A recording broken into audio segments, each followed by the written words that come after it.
Selamat datang di Novel Raider, tempat di mana kata-kata hidup dan imajinasi berkelana. Pada kesempatan kali ini, kita akan menjelajahi dunia cerita dalam sebuah karya fiksi yang luar biasa, The Beginning After the End. Sebuah novel fiksi yang penuh makna, menyentuh hati, dan menghadirkan pengalaman yang mendalam melalui setiap lembarnya.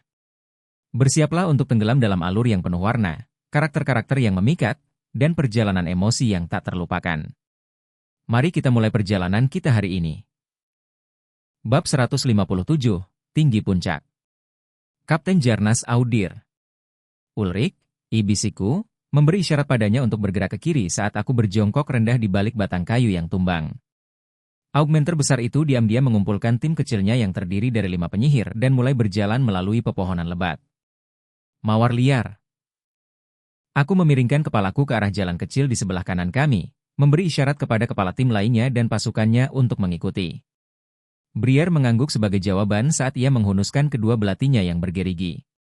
Augmenter yang tegap itu dengan cepat menavigasi hutan lebat, langkahnya panjang dan penuh percaya diri. Aku mengikuti di belakangnya, sementara pasukannya berjalan beberapa langkah di belakang, dengan jariku cemas diposisikan pada gagang artefakku, siap untuk menyerang. Aku bersyukur atas angin dingin yang terus-menerus melolong di antara pepohonan, menggoyang dahan-dahan dan melucuti dedaunannya. Suara itu berfungsi untuk menutupi langkah kaki kami saat kami bergerak lebih dalam ke hutan.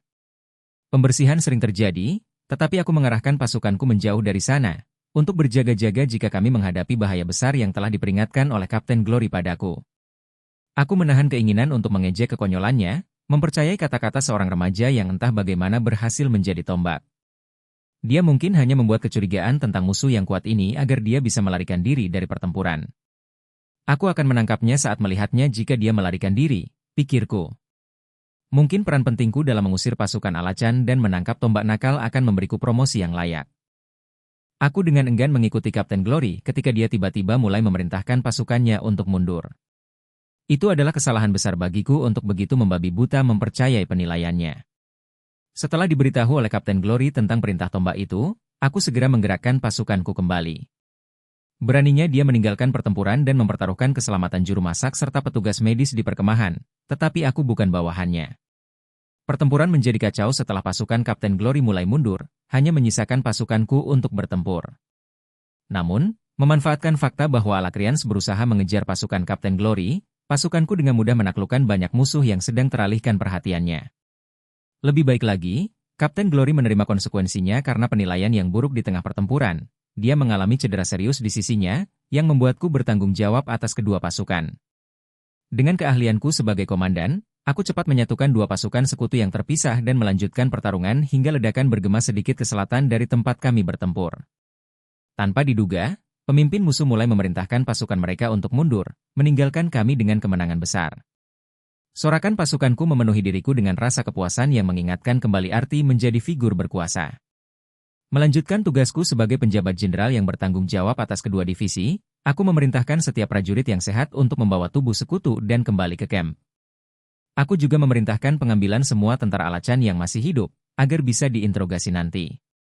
Aku ingin segera menuju Dewan untuk melaporkan kejadian ini, tetapi Kapten Glory menghentikanku. Dia mencurigai tombak anak laki-laki dan musuh yang dia hadapi ada hubungannya dengan ledakan itu, dan ingin aku membawa beberapa pasukan untuk menyelidiki. Jika bukan karena kemungkinan menangkap bocah itu saat melarikan diri dari pertempuran dan kesempatan untuk menggantikannya sebagai tombak, aku pasti sudah menolak. Mungkin para dewa akhirnya menghadiahi aku atas pengabdianku pada Raja Glider dan di Chatham. Aku akan menjadi salah satu puncak kekuasaan di benua ini. Saat kami berjalan lebih jauh ke selatan, kami harus lebih berhati-hati dengan langkah kami.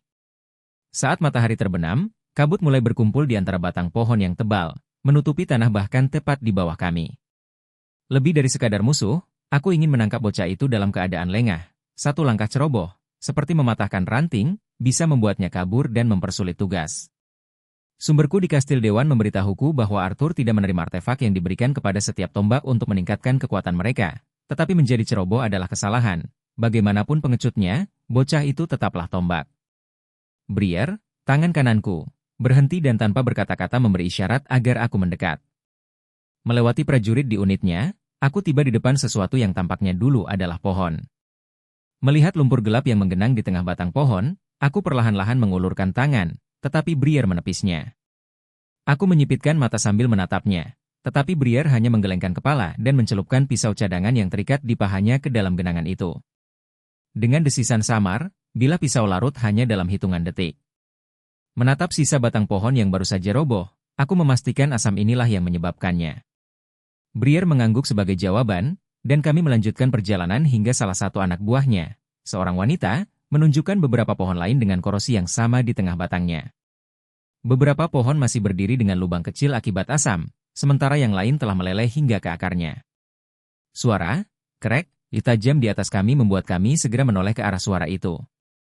Wanita itu dengan cepat memasang panah di busurnya dan langsung menembak. Panah itu secara akurat mengenai sumber suara, sebuah cabang.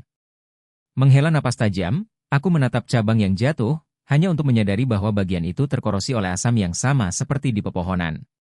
Aku melontarkan tatapan tajam ke arah pemanah, dan dia segera menundukkan kepalanya meminta maaf. Tidak kompeten. Memberi isyarat kepada semua orang untuk melanjutkan, saya tetap dekat dengan bagian belakang tim jika terjadi sesuatu. Sementara angin terus menerpa pepohonan di sekitar kami, hutan itu sunyi senyap. Tidak ada binatang buas di dekatnya dan aku belum pernah mendengar seekor burung pun berkokok, hampir seolah-olah para penghuni hutan telah lari menyelamatkan diri. Tiba-tiba jeritan kesakitan bergema, menembus pepohonan ke telinga kami. Keheningan hutan sepertinya hanya memperkuat suara saat semua orang melihat ke arahku untuk meminta petunjuk. Dari timbre yang dalam dari jeritan, itu terdengar seperti Ulrich, tetapi apakah itu benar-benar layak untuk memberikan posisi kita jika dia sudah tertangkap? Apakah itu tombak atau musuh yang seharusnya dia hadapi? Elemen kejutan adalah satu-satunya keuntungan kami. Briar, yang berteman dekat dengan Ulrich jauh sebelum dia bergabung dengan divisiku sebagai kepala, menatapku dengan alis rajutan. Matanya seolah berkata untuk melepaskannya, tapi aku memberi isyarat padanya untuk menunggu. Saya memisahkan tim kami yang terdiri dari 5 orang menjadi 2 kelompok, dengan Briar di tim 3 orang. Kami perlahan menyebar dengan pemanah tetap di sisiku sementara kelompok Briar perlahan berjalan menuju suara jeritan Ulrich. Kepadatan pepohonan berkurang saat kami mendekati tempat terbuka yang luas, dengan semakin banyak tanda-tanda asam yang terlihat di sekitar kami. Tanah di bawahnya tiba-tiba turun, hampir membuat kami jatuh ke bawah bukit menjadi kabut misterius yang semakin tebal saat kami semakin dekat ke rawa. Dengan pemanah menutupi saya dan Briar dan kelompoknya beberapa langkah di depan ke kiri saya membuka pegangan artefak saya, Stormcrow, dan mengilhami mana untuk mengubahnya menjadi tombak yang perkasa. Dengan kabut hijau mengerikan menghalangi pandangan kami dan tanah di bawah tidak rata, saya menekan godaan untuk kembali dengan pikiran menjadi tombak dan saya mengangkat tangan saya. Mengangkat 3 jari, aku diam-diam menghitung mundur. M3, M. M2, M. M1, M. Mengeluarkan raungan, Briar menebas dengan belati bergerigi, melepaskan semburan angin kencang untuk menghilangkan kabut yang berpotensi berbahaya. M apa yang ada di M? Keinginanku untuk melawan semuanya menghilang saat kabut hijau menghilang. Stormcrow hampir terlepas dari jari-jariku yang kendur saat kami semua berdiri, rahang kendur, di tempat kejadian hanya beberapa meter di depan. Kami tanpa sadar tersandung di tepi kawah besar. Di tengahnya berdiri tombak besar dan menakjubkan yang membuat artefak saya yang tak ternilai harganya, yang diturunkan di keluarga saya selama beberapa generasi, terlihat seperti tusuk gigi bekas. Dan yang tertusuk adalah apa yang tampak seperti iblis kurus-kurus. Tanah mendesis di bawah monster yang tergantung dengan asam keruh yang sama menetes dari tubuhnya yang aneh.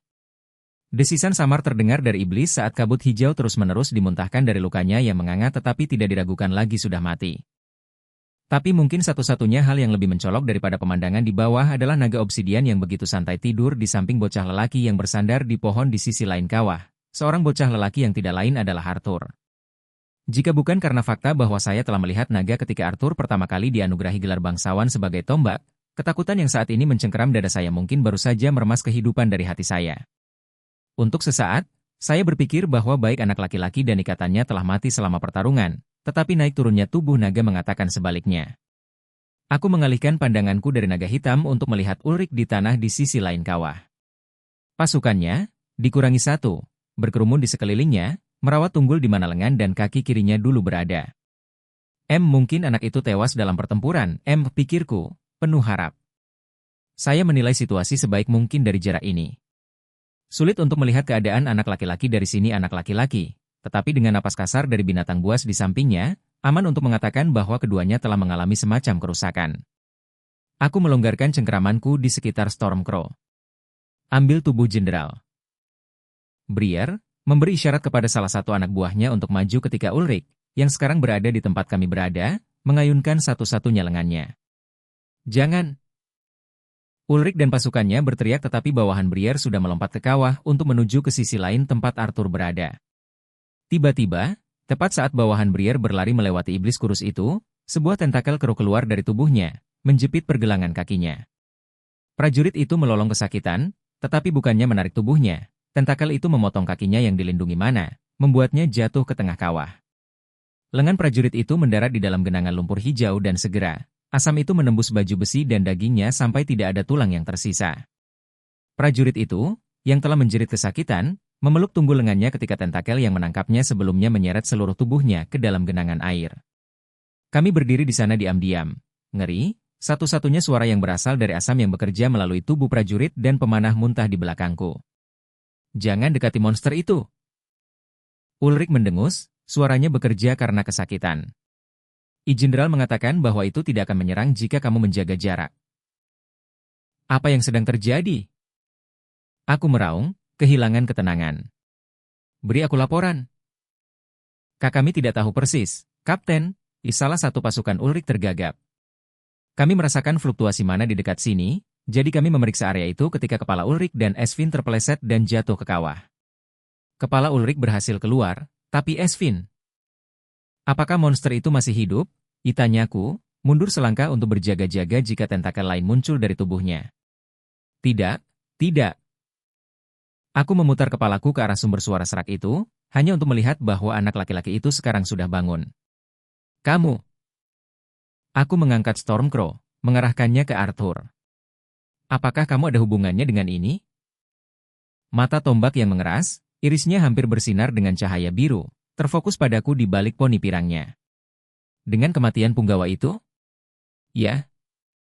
Tatapannya tetap tajam, dan suaranya datar. Dengan kematian prajuritmu? Itu karena mantra pertahanan otomatis benda itu yang masih aktif bahkan setelah dia mati. Aku bisa merasakan pipiku memanas karena malu saat anak laki-laki itu berbicara padaku seolah-olah aku bodoh. Kenapa kamu tidak membantu mereka, atau memperingatkan kami? Maafkan saya, apakah Anda ingin saya memasang tanda peringatan? Anak itu mengejek. Sejujurnya, aku kesulitan untuk tetap sadar, apalagi memperingatkan penyihir yang jelas-jelas tidak ingin ditemukan. Jenderal Arthur, Anda dicurigai melarikan diri dari pertempuran, tetapi dengan informasi baru yang terungkap, kami akan meminta Anda ikut dengan kami agar kami dapat membawamu ke Dewan untuk diinterogasi lebih lanjut. Aku mengumumkan, takut untuk melangkah meskipun Ulrich meyakinkan sebelumnya. Aku akan pergi ke kastil atas kemauanku sendiri. Saat ini, ada hal lain yang harus aku tangani, jawab bocah itu sambil tetap duduk di pohon. Sayangnya itu tidak mungkin, Jenderal, kataku dengan gigi terkatup. Informasi tentang para pemimpin musuh sangat penting, dan Dewan perlu diinformasikan secepat mungkin. Mengumpulkan keberanian, aku berjalan ke arah bocah itu, menghindari jangkauan tentakel, ketika mata naga obsidian itu terbuka, membekukan kami semua saat melihatnya. Tatapan batu topasnya yang berkilauan langsung mengarah padaku, membuat tubuhku mengejang refleks. Mata naga itu memancarkan keganasan dan kebijaksanaan yang membuat setiap binatang mana yang pernah aku kalahkan tampak seperti mainan. Ambil langkah lagi jika kamu ingin kehilangan kepalamu, naga itu bergemuruh, memperlihatkan taringnya. Itu berbicara. Briar berteriak, mundur ketakutan. Aku mencengkeram gagang Stormcrow lebih erat untuk menekan naluriku yang ingin mundur, lalu berkata, maafkan saya, naga yang perkasa. Kami tidak berniat menyakiti tuanmu. Kami hanya ingin membawanya dengan selamat ke Dewan dan memastikan lukanya dirawat. Naga itu mengembuskan kabut dari moncongnya, seolah mengejek kata-kataku. Janji saya masih berlaku, Kapten. Ambil langkah lain. Cukup, potong Arthur saat dia bersandar pada naga untuk berdiri. Dia mengambil langkah lambat ke arahku, tanpa berniat berhenti. Dia cukup tinggi untuk orang seusianya, berdiri hanya beberapa inci di atasku, tetapi mau tak mau aku merasa seolah-olah dia entah bagaimana menjulang di atasku. Tanpa sadar, tubuhku mundur dari jalannya saat Arthur berjalan melewatiku, tanpa sepatah kata pun, dan berjalan ke tengah kawah tempat tentakel itu membunuh salah satu prajuritku. Aku mengutuk dalam kepalaku, bukan pada Arthur, tetapi pada diriku sendiri karena begitu bodoh. Baru sekarang aku mulai menyadari betapa besar kesenjangan antara aku dan bocah ini. Aku berdiri diam saat Arthur berjalan dengan hati-hati menuruni tanah yang miring. Bahkan ketika bocah itu berada dalam jangkauan sulur berkarat yang terbuat dari beberapa mana misterius, tentakel-tentakel itu membeku dan hancur saat bersentuhan. Arthur dengan santai meletakkan satu kaki di atas genangan asam yang mampu melelehkan bahkan armor dan tulang. Saat asam itu membeku menjadi padat, anak laki-laki itu menginjaknya dan mengulurkan tangan ke arah monster itu, menarik keluar pedang teal usang. Sylvie, ayo pergi. Naga obsidian mengepakkan sayapnya, menciptakan gelombang angin di bawahnya. Naga itu melayang di atas Arthur dan menurunkan ekornya untuk dipegang oleh tuannya. Dipasang di atas makhluk perkasa itu, Arthur menyarungkan pedangnya dan menatapku dengan tatapan tajam. Dapatkan Kapten Glory atau orang lain yang mampu membawa mayat punggawa ini ke dewan. Ada nada tajam dalam kata-katanya yang membuatku ingin menghukum orang lain untuk itu, tapi aku menahan lidahku. Ketakutan masih melekat dalam diriku, dan tekanan luar biasa yang terpancar dari Arthur saat dia memberikan instruksinya membuatku kehilangan semua sisa kepercayaan yang kumiliki. Dia benar-benar tombak. Aku menyarungkan senjataku dan berlutut. Ya, Jenderal. Bab 158, Terselubung. Nico, Cecilia, dan aku tetap diam, menatap kata-kata yang tercetak di selembar kertas seperti kain di tangan kami saat kami duduk di sekitar meja teras yang usang. Kakita masuk. Igumamku, tidak mengalihkan pandangan dari surat penerimaanku. Aku tidak percaya kita berhasil. Bicaralah untuk dirimu sendiri. Satu-satunya yang perlu Cecilia dan aku khawatirkan adalah kamu, Gray. Nico terkekeh, tapi bahkan dia tidak bisa menyembunyikan kegembiraannya saat bibirnya mengembang menjadi seringai lebar. Aku juga tidak percaya, bisik Cecilia, suaranya bergetar. Wow! Apa kau menangis, Cecilia? Tidak. Aku hanya kemasukan sesuatu di mata, itu saja. Aku akhirnya mengalihkan pandangan dari surat penerimaan di tanganku untuk melihat Cecilia buru-buru menyeka matanya dengan ujung lengan bajunya, pipi kremnya yang biasanya tenang kini memerah cerah. Selamat, kalian bertiga, suara hangat kepala sekolah Wilbeck terdengar dari pintu masuk ke halaman belakang. Kepala sekolah, seru Nico, sambil mengangkat suratnya dengan bangga seperti piala. Aku mungkin perlu menemukan beberapa bingkai cadangan untuk menggantung surat-surat itu. Katanya tersenyum, lalu berjalan ke arah kami dan memeluk kami satu persatu. Melihat senyum lembut di wajahnya, rasa bersalah melanda dadaku. Dia adalah wanita yang membesarkanku seperti seorang ibu sejak aku bisa mengingat, namun aku dengan egois memilih untuk pergi ke kota yang jauh. Kepala sekolah, apakah ini benar-benar baik? Aku bisa tinggal dan membantu di panti asuhan. Lagi pula, aku tidak sepandai Nico dan Cecilia dalam belajar, apalagi, biayanya mahal, dan Anda semakin tua. Jadi, aku berteriak, menggosok dahiku yang sakit. Aku akan mengantarmu ke akademi bahkan jika harus menyeretmu dalam celana dalammu sendiri. Tegurnya, jarinya melengkung, siap menjentikanku lagi. Bertahun-tahun membesarkan anak pembuat onar sepertimu akhirnya membuahkan hasil, dan sekarang kamu ingin apa? Tetap di sini? Tidak di bawah pengawasanku. Nico yang pembuat onar.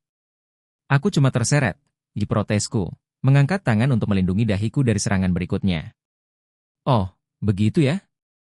Kalau begitu, Tuan Sever juga pantas mendapatkan yang ini, katanya sambil menjentikan dahi Nico dengan ketepatan seorang prajurit terlatih. Aduh! Apa-apaan ini? Nico mengaduh, menggosok dahinya kesakitan. Aku menyeringai penuh kemenangan, sampai aku mendengar tawa lembut di sampingku. Nico dan aku sama-sama menoleh, dan kami melihat Cecilia tersenyum, untuk pertama kalinya. Kami berdua terdiam, mata terbelalak, bahkan kepala sekolah tampak terkejut. Apa dia akhirnya patah? Nico berbisik pelan, merapatkan diri ke telingaku. Aku menyikut temanku, tetapi pandanganku terpaku pada Cecilia yang masih tertawa. Dadaku terasa sesak, dan wajahku mulai memanas, tetapi saat Cecilia menyadari bahwa kami semua menatapnya, aku sadar bahwa aku tengah tersipu, sama seperti dia. Dengan cepat aku berbalik dan berdiri untuk mengalihkan tatapan, meregangkan tubuh tanpa alasan lain selain untuk menyembunyikan wajahku yang memerah. Kepala sekolah Wilbeck pasti melihatnya karena dia memberiku seringai licik yang membuatnya tampak 10 tahun lebih muda. Sebaiknya aku kembali ke dalam, anak-anak. Sekolah tidak dimulai selama beberapa minggu, tapi buatlah daftar barang-barang yang kalian butuhkan agar tidak lupa apapun saat salah satu sukarelawan membawa kalian ke kota. Kepala sekolah melangkah kembali ke pintu geser tempat dia berasal, berbalik sekali lagi sebelum masuk. Dan selamat sekali lagi, kalian bertiga. Arthur Lewin. Kita sedang mendekati perbatasan, suara Sylvia terngiang di kepalaku, menarikku dari tidurku. Awan putih masih kabur dari mata saya yang tidak biasa, perlahan kembali fokus saat saya berkedip. Saya mengintip ke bawah dan memperhatikan bahwa kami baru saja melewati terusan Ses yang mengalir melalui Charn dan Maibur City dan ke pantai barat. Bagaimana perasaanmu? Aku bertanya, meregangkan leher dan punggungku yang sakit saat kakiku menjuntai di sisi pangkal leher ikatanku. Aku juga harus menanyakan hal yang sama padamu. Saya akui menggunakan kekuatan saya menguras saya lebih dari yang saya harapkan, tetapi kamu pasti terlalu memaksakan diri. Sylvie menegur, mengulurkan sayapnya yang besar untuk memperlambat turunnya kami. Aku menghela nafas yang tersapu oleh angin yang bertiup kencang. Aku tahu. Sepertinya aku punya cara untuk pergi jika aku benar-benar ingin berhadapan langsung dengan Sabit. Kami berdua masih muda, waktu adalah kemewahan yang beruntung kita miliki. Kita hanya perlu tetap berhati-hati dan tidak melakukan sesuatu yang gegabah, seperti mencoba melawan seorang pengikut sendirian. Aku berjanji tidak akan membiarkan itu terjadi lagi, dan selain itu, kamu menyelamatkan hari di sana pada akhirnya. Ya, aku menghibur, menepuk lehernya yang bersisik. Ikatan saya tidak menjawab, malah menanggapi dengan gelombang frustrasi dan ketidakberdayaan yang hanya bisa saya tertawakan. Kami mendarat di tanah yang tidak tenang tepat di atas perbatasan yang mengarah ke kerajaan Darv. Tanah hutan yang dulu lembab menjadi kering dan keras dengan retakan yang melapisi setiap inci. Rute perdagangan yang digunakan para kurcaci dan manusia untuk bertukar barang berada di dekat sudut timur Darv, di dekat pegunungan besar, jadi tidak ada jalan yang terlihat sejauh ini menuju pantai. Masih dingin, gerutuku saat jubahku berkibar tertiup angin. Kamu harus menumbuhkan sisik seperti aku, Sylvie bercanda saat dia menurunkan tubuhnya untuk mengecewakanku. Aku hanya senang aku masih bisa mengumpulkan cukup mana agar tidak membeku. Perlahan-lahan aku mengangkat kakiku dan membawanya ke leher ikatanku. Tetapi begitu kakiku menyentuh tanah, rasa sakit yang tajam menjalari seluruh tubuh bagian bawahku membuatku jatuh ke tanah. Cedera di kakimu tidak membaik. Suara Sylvie terbungkus dalam kekhawatiran dan rasa bersalah, seolah-olah dialah yang bertanggung jawab atas rasa sakit itu. Mungkin akan lebih baik jika kau terus menunggangiku. Tidak, aku tersentak, menginginkan lebih banyak mana ke kakiku sebagai solusi sementara. Jika kecurigaanku benar, kita harus bersembunyi, dan kita sudah mengambil risiko terungkap dengan berkendara sejauh ini. Baiklah. Tubuh besar Sylvie mulai bersinar saat dia kembali ke wujud rubahnya. Daripada naik di atasku seperti biasanya, dia berlari di sampingku. Sepertinya prediksi Lady Mayer benar, kataku, mengambil langkah hati-hati. Bahkan setelah disembuhkan dengan seni Vivum Aether, tubuh bagian bawahku terasa seperti saat aku baru lahir. Kontrol dan pengetahuan nenek tentang Aether di jalur Vivum jauh lebih besar daripada milikku. Mungkin jika dia ada di sini, gelombang rasa bersalah lainnya menyapu saya dari ikatan saya saat telinga runcingnya terkulai. Berhentilah merajuk, tegurku, mempercepat langkah saat kami memasuki wilayah kurcaci. Peringatan nenekmu agak kabur tapi kupikir dengan istirahat dan bantuan tubuhku yang berasimilasi, aku akan baik-baik saja. Saya mencoba menyembunyikan betapa tidak percaya diri saya dengan kata-kata saya sendiri, tetapi jelas bahwa emosi saya telah bocor ke dirinya.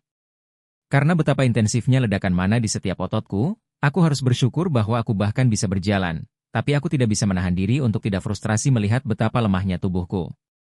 Menggunakan burst step 2 kali telah meninggalkanku dengan tulang yang hancur dan otot yang robek hampir tidak dapat diperbaiki jika bukan karena Sylvie. Aku mengernyit hanya dengan memikirkan ekspresi ibuku jika dia melihat keadaanku saat ini. Apakah dia atau emitor manapun dapat menyembuhkanku? Menelan pikiran putus asa, saya mengamati daerah itu. Di depan saya ada hamparan luas dengan berbagai warna coklat dan kuning. Beberapa tumbuhan yang tersebar di sekitar terdiri dari cabang-cabang patah dan semak-semak yang dibawa oleh angin dari hutan atau rumput liar yang tumbuh dari antara celah-celah di tanah. Saya perhatikan batu-batu besar menyebar jika kami perlu bersembunyi atau berlindung dari angin kencang, tetapi sejauh ini, tidak ada tanda-tanda aktivitas. Dataran bergerigi mencelupkan dan naik untuk membentuk jurang. Dari buku-buku yang telah kubaca dan apa yang Elia katakan padaku, banyak selokan dan jurang yang berserakan di seluruh kerajaan Darv memiliki pintu masuk tersembunyi ke kota-kota bawah tanah di mana para kurcaci sebenarnya tinggal. Aku menghela napas dalam-dalam. Ayo kita mulai. Mencapai kedalaman inti mana saya ke tempat binatang buah Sylvia akan tinggal, saya mengaktifkan Realm Heart sekali lagi. Saat sensasi familiar menyapuku sekali lagi, tubuhku langsung memprotes. Saya dengan cepat meluncur ke samping dan memuntahkan sisa-sisa makanan yang dicerna sebagian di perut saya, dan ketika itu semua hilang, saya memuntahkan empedu yang gelap. Dadaku naik turun dan dunia terbentang di sekitarku. Tapi untungnya, aku masih bisa mempertahankan Realm Heart yang merupakan hal penting untuk tugas ini. Mungkin kita harus kembali lain kali. Dengan garis keturunan saya hampir yakin bahwa saya akan mewarisi Realm Heart setelah kekuatan saya berkembang sepenuhnya. Kita bisa kembali saat itu dan kita berdua bisa mencari. Aku menggelengkan kepalaku. Ini tidak bekerja seperti itu. Pada saat itu, fluktuasi mana di atmosfer yang disebabkan oleh para prajurit dan punggawa akan seimbang. Pencarian harus dilakukan sekarang. Seimbang? Mana di atmosfer akan kembali ke keadaan semula. Jelasku, mengalihkan perhatianku kembali ke partikel mana di sekitarnya untuk mencari tanda-tanda kelainan. Ketika saya pertama kali mengalami perspektif ini saat berada di Realm Heart, partikel tampak kacau, seperti butiran debu yang didorong dan ditarik oleh angin sepal-sepal, tetapi bukan itu masalahnya. Selama waktu singkat yang saya miliki dengan Lady Mair, dia menjelaskan kepada saya bagaimana mana dan Aether berperilaku dalam keadaan alami mereka. Setiap elemen mana atmosfer berperilaku dalam pola mereka sendiri. Mana atribut bumi tetap berada di dekat tanah, sedikit bergeser seperti pasir halus yang bergulir menuruni bukit. Mana atribut air dan angin bergerak dengan cara yang sama, tetapi partikel air jauh lebih langka. Mana atribut api tersebar di seluruh, berdenyut dan berdenyut, hampir seolah-olah itu memberi kehidupan ke planet ini. Aether, bagaimanapun, berperilaku seolah-olah setiap partikel memiliki kesadarannya sendiri. Beberapa bergerak di sepanjang partikel bumi sementara yang lain berkumpul di sekitar mana atribut angin dan air, menggiring mereka seolah-olah mereka adalah domba. Apa yang Lady Mair katakan tentang Aether sebagai gelas yang menampung cairan, kekuatan ini tampaknya berinteraksi dengan mana dengan cara yang khusus. Karena banyaknya tentara Alachan yang entah bagaimana menyelinap ke kerajaan Sapin, saya berharap akan ada beberapa jejak fluktuasi mana yang tersisa, tetapi tugas untuk benar-benar memilih perbedaan kecil di langit partikel yang tak berujung terbukti lebih sulit daripada itu terdengar. Untuk membuat tugas ini lebih sulit, karena itu sudah terlalu mudah, saya harus membatasi penggunaan mana saya hanya untuk memperkuat tubuh saya. Bahkan tindakan menyerap mana saja akan menciptakan fluktuasi yang akan mengganggu. Aku tidak akan bisa membedakan penggunaan manaku selain dari Alachan. Mengambil langkah panjang, Sylvie dan aku melewati satu formasi batuan di sepanjang perbatasan yang memisahkan Sapin dan Darv. Untungnya, para prajurit tidak dapat menyembunyikan jejak mereka di hutan. Sylvie dapat menemukan tempat yang telah mereka lalui. Tetapi di gurun berbatu ini di mana angin terus-menerus menghapus semua jejak aktivitas, aku ditinggalkan dengan tugas rumit untuk menemukan jejak fluktuasi mana. Setelah 1 jam berlalu, Sylvie akhirnya kehilangan kesabarannya. Bukankah seharusnya kita menuju pantai untuk mencari tanda kapal Alachan? Saya tidak mengerti mengapa kita membuang-buang waktu di sini. Jika ada, Anda harus beristirahat, tidak berkeliaran di gurun yang menyedihkan ini. Kupikir kau bisa membaca pikiranku. Aku menyindir, memalingkan kepalaku dari embusan angin berpasir yang cukup kuat. Bukan begitu cara kerjanya. Sebagian besar emosi yang muncul dan pikiran yang sangat mendasar. Saat ini aku hanya merasakan kecurigaan yang kuat darimu, tapi selain itu, aku menemukan sesuatu. Aku hampir berkata keras-keras saat aku tiba-tiba berhenti. Saya telah melihat ke langit selama ini tetapi tidak melihat sesuatu yang aneh sampai saya melihat titik gelap di tanah. Bahkan dengan lapisan tipis pasir kering yang menutupinya, ada genangan tanah lembab yang kecil tapi tak terbantahkan. Sambil berlutut, aku menggosok kotoran basah di antara jari-jariku hanya untuk memastikan. Saya melihat ke langit sekali lagi dan akhirnya melihat apa yang hilang. Ada kekurangan atribut air di sekitar tempat yang paling banyak tanahnya. Apa yang terjadi? Sylvie menimpali, menatap tanah di tanganku. Sepertinya ada yang haus, jawabku. Mensurvei area tersebut, saya menemukan lebih banyak area di mana atmosfernya kosong dari atribut air. Mengikuti jalan setapak yang samar, kami menuju tenggara, menjauh dari pantai, sampai kami tiba di tepi jurang yang sempit. Ayo turun. Kami perlahan menuruni lereng curam, angin bersiul menutupi semua suara lainnya. Begitu kami berada di dasar jurang, jejak samar dari atribut air yang hilang menghilang, tetapi itu tidak masalah. Sialan, gumamku pelan, mengintip ke bawah tebing. Aku sebenarnya berharap aku salah. Kecurigaanmu, jangan bilang padaku, Gelombang kesadaran keluar dari ikatanku saat dia merasakan gemuruh tanah kosong di bawah kami. Ya. Setelah ini, aku masih hanya 80% yakin, tapi aku curiga tentara Alachan yang kita lawan berhasil masuk ke di Chathen dengan bantuan para kurcaci. Dan itulah akhir dari chapter 126 dari novel, Get the Beginning After the End.